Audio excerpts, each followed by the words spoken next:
সে বলা হয়েছে মধ্য শাবানের রাত, শবে বরাত না। এটার হাদিসের ভাষ্যের নাম কি? মধ্য শাবানের রাত।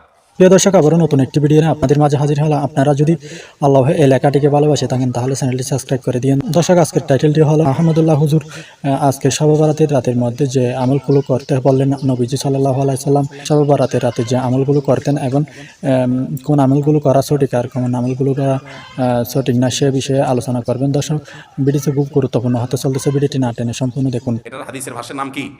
মধ্য শাবানের রাত। এই মধ্য শাবানের রাত বা মধ্য শাবানের রজনী, এই রাতে যেটাকে আমরা শবে বরাত বলি, এই রাতের নামাজের নিয়ম কি? কয় রাকাত পড়তে হবে, কোন রাকাতে কোন সূরা কতবার পড়তে হবে, এটা বহুল জিজ্ঞাসিত একটা প্রশ্ন।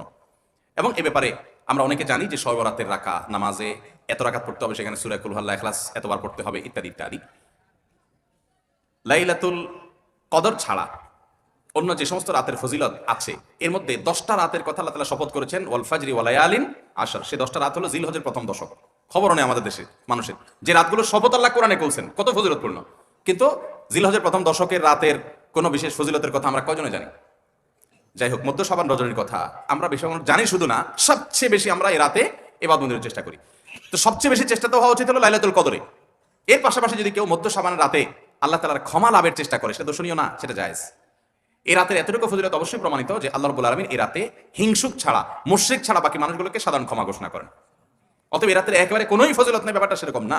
বিভিন্ন হাদিসের আলোকে এটুকু অন্তত সাব্যস্ত হয় যে আল্লাহ তাআলা হিংসুক এবং আপনার মুশরিক ছাড়া, মানুষের পিছিয়ে লাগে শত্রুতা, এই মানুষরা বাকি মানুষ থেকে মাফ করে। তাহলে মধ্য শাবানের রাত বা যেটাকে শবে বরাত বলছি আমরা, এই রাতের মূল আমলই হলো, এটাকে কেন্দ্র করে মূল আমলই হলো নিজেকে শিরক এবং হিংসা থেকে পরিচ্ছন্ন করা, সাধারণ ক্ষমার উপযুক্ত করা। এটা হলো মূল আমল, বাস।